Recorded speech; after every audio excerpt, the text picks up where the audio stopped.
মধ্যরাতে দেশ চালেন সাবেক রাষ্ট্রপতি আব্দুল হামিদ। কোন কোন গণমাধ্যম রিপোর্ট করেছে যে গোপনে দেশ চালেন সাবেক রাষ্ট্রপতি আব্দুল হামিদ। তো দর্শক, কিভাবে তিনি দেশ চালেন, কার সাথে সমঝোতা হয়েছে, নেপথ্যে কারা, সমঝোতার মধ্যস্থতা করেছে কারা,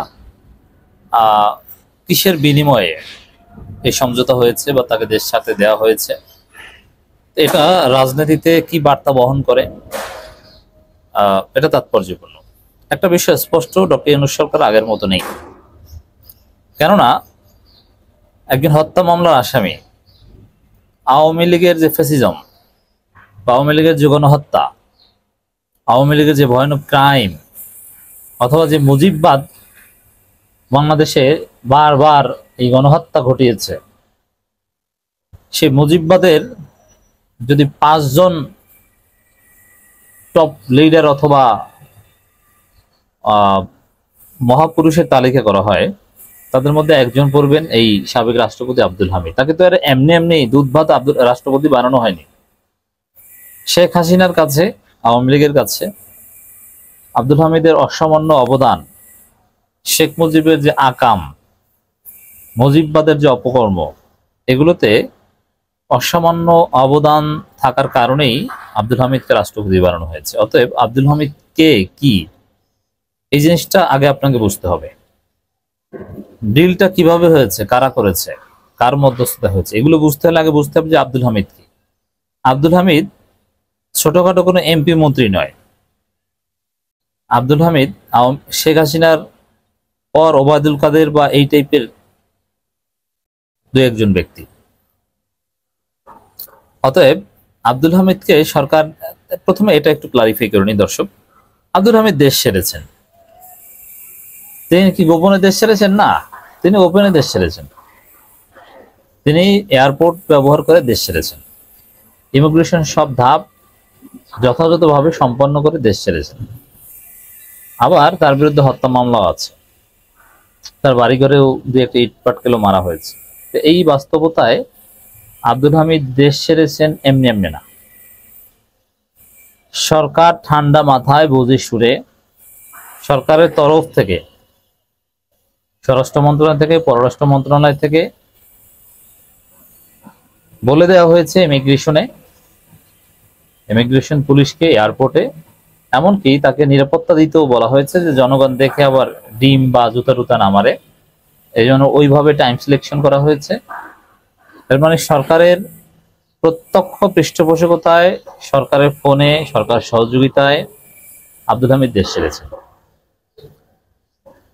গোপনে কাউকে না জানিয়ে, কাউকে ধোঁকা দিয়ে কখনোই তার পক্ষে দেশ ছাড়া সম্ভব ছিল না।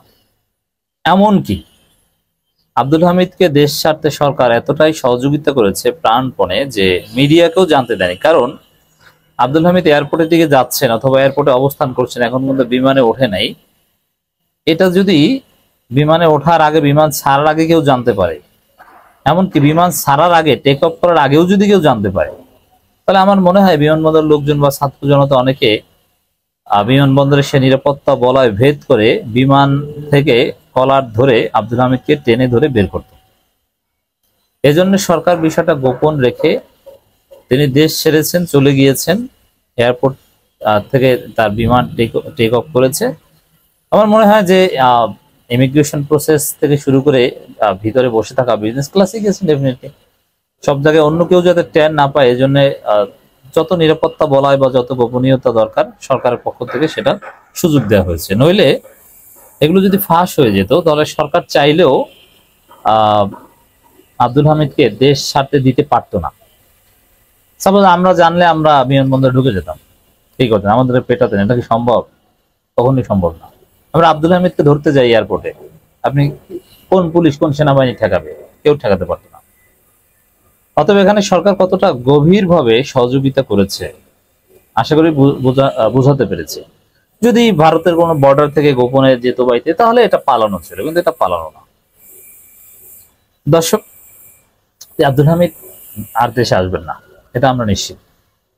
এর মানে এতদিন তো দেশে চলতে পারতেন না, গোপনে হয়তো বা কোনো রুমের মধ্যে থাকতে হতো, ডাক্তার দেখাতেও যেতে পারতেন না, ডাক্তার বাসায় এসে হয়তো দেখে যেত, কোথায় যাবেন কি, মানুষজন জুতা টুতা মারে, এই ভয় যে না এখন নির্বিঘ্নে এক জায়গায় থাকবেন। তো দর্শক, আর আব্দুল হামিদের অপরাধের ডেপথ থাকবে এটা একটু বুঝি। আব্দুল হামিদ শেখ হাসিনা ও ওবায়দুল কাদের এই টাইপের 5 জনের মধ্যে একজন অপরাধী। অতএব কত বড় একজন জঘন্য অপরাধীকে ডক্টর ইউনূস সরকার দেশ ছাড়ার মতো, দেশ ছাড়তে সুযোগ দিয়েছে, আশা করি বুঝতে পেরেছে। কিভাবে অপরাধী? সাপোজ এই যে সাবেক সেনাপ্রধান আজিজ তার ভাইদেরকে ক্ষমা করা, আওয়ামী লীগের বিভিন্ন সন্ত্রাসীদেরকে ফাঁসির আসামি তাদেরকে ক্ষমা করে আবার সন্ত্রাসী করার সুযোগ করে দেয়া, এগুলো কে দিয়েছে? আব্দুল হামিদ দিয়েছে। এছাড়া হাসিনার যত অবৈধ আইন, এই যে ডিজিটাল সিকিউরিটি আইন বা যার মাধ্যমে ভিন্নমতকে দমন করা হতো, এগুলোতে চূড়ান্ত কার সিগনেচারে এগুলো পাশ হয়েছে? আব্দুল হামিদের। এই যে অবৈধ সংসদ, এগুলো অনুমোদন কে দিয়েছে? প্রধানমন্ত্রীকে শপথ পড়ানো বা তাকে ডাকা, নির্বাচনে বৈধতা দেয়া এবং সেই পার্লামেন্টে উদ্বোধনী ভাষণ, এগুলো কে করেছে? আব্দুল হামিদ। এর মানে হাসিনার গত 15 বছরের কোন অপরাধ আছে আপনি দেখান তো পারলে যার সাথে আব্দুল হামিদের সম্পৃক্ততা নেই? কোনো এমন কোথাও নেই, সব জায়গায় সম্পৃক্ততা আছে। তার ব্যক্তিগত উদ্যোগ থেকে একটু সুষ্ঠু নির্বাচন করা, সবাইকে নিয়ে একটু বসা, এরকম কোনো চেষ্টা করেছেন না। এর মানে আব্দুল হামিদ হাসিনার ফ্যাসিজম প্রতিষ্ঠার অন্যতম প্রেরণক ছিলেন। জামাত নেতাদের যে হত্যা করা হয়েছে, যে ট্রাইব্যুনাল গঠন করা হয়েছে, এমনকি কাকে কখন ফাঁসি দেওয়া হবে কি ইত্যাদিতে অনেক কিছু রাষ্ট্রপতির অনুমোদন লাগে, এগুলো সবকিছু আব্দুল হামিদ করেছেন। অতএব আব্দুল হামিদ যে কত বড় অপরাধী, হাসিনার প্রত্যেকটা অপরাধের চূড়ান্ত সিগনেচার আব্দুল হামিদের কাছ থেকে নেওয়া লাগতো। আব্দুল হামিদ কখনো বেঁকে বসেছে বা হাসিনাকে বোঝানোর চেষ্টা করেছে? না। বরং দেখেন, দেশে গণহত্যা চলছে। 5 মে গণহত্যা হয়েছে 13 সালে, 28 ফেব্রুয়ারি হয়েছে, 24-এ হয়েছে। আব্দুল হামিদ কি করেছে? তিনি হাসি তামাশা করেছেন, তিনি মজা করেছেন, ফান করেছেন। বলা হয়ে থাকে আব্দুল হামিদ ছিলেন একজন নারীবাজ। দেশে গণতন্ত্র নাই, মানুষকে ক্রস ফায়ারে হত্যা করা হচ্ছে, বিচার বিরোধী হত্যাকাণ্ড, হাজার হাজার মানুষকে গুম করা হয়েছে, তার পরিবার জানে না বেঁচে আছে কিনা। আর আব্দুল হামিদ তখন কি করতো? হাসি তামাশা করতো। অ্যাটলিস্ট এটা বলতো, ঠিক আছে যাদেরকে গুম করা হয়েছে হাসিনা ম্যাডাম, তাদেরকে বা আপা তাদেরকে ছেড়ে দেন। কিছু একটা করতো, কিছু করেছে? কিছু করেনি। এর মানে আব্দুল হামিদ একজন ভয়ানক সন্ত্রাসী। তার বিরুদ্ধে হত্যা মামলা, এটা ছোট কিছু। তাকে আমি দেখি হাসিনা, ওবায়দুল কাদের, আসাদুজ্জামান, এই টাইপের কিছু। এমনকি ওবায়দুল কাদেরদেরও বস ছিল, এমনি এমনি এত বড় পদ দেওয়া হয়নি তাকে। একেবারে শীর্ষ অপরাধীর মধ্যে একজন, এই ব্যক্তিকে দেশ ছাড়তে দিয়েছে ডক্টর ইউনূস সরকার। কিভাবে কে দিয়েছে? তিন ব্যক্তির নেপথ্যে, মনে রাখবেন। রয়ের সাথে সিঙ্গাপুর, থাইল্যান্ডে বিভিন্ন জায়গায় বৈঠক হয়েছে। এর মূল মেকানিজমটা করেছে র, এবং এখানে বিএনপি সম্পৃক্ততা আছে।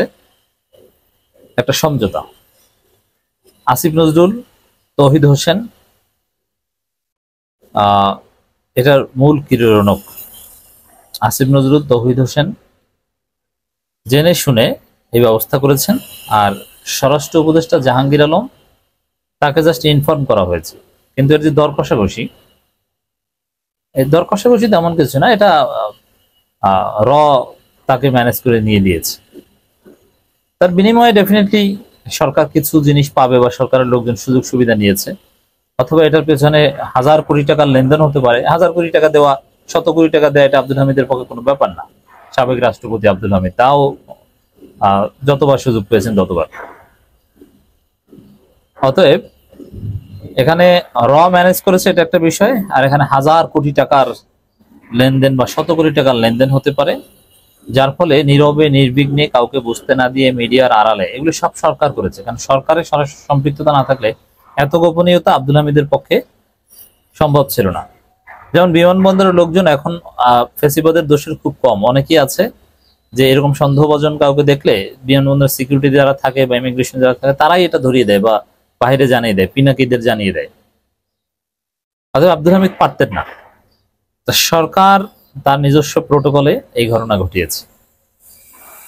ডক্টর ইউনূস সরকার আগের মতো নেই, এই সরকার অনেক উপদেষ্টা টাকা পয়সা খেয়ে রয়ের মাধ্যমে বিভিন্নভাবে ম্যানেজড হচ্ছে।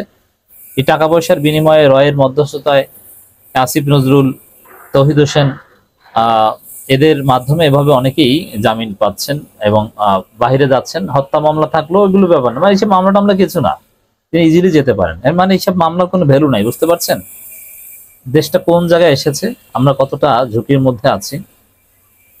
তবে এই যে বিভিন্ন আওয়ামী লীগের লোকজনের জামিন হচ্ছে, ওই যারা এটি আজহারুল ইসলামকে এখনো মুক্ত হতে দেয়নি, তারা এই আব্দুল হামিদকে বিদেশে যেতে সহায়তা করেছে, একই গ্রুপ, এগুলোর নেপথ্যের লোকজন সব এক।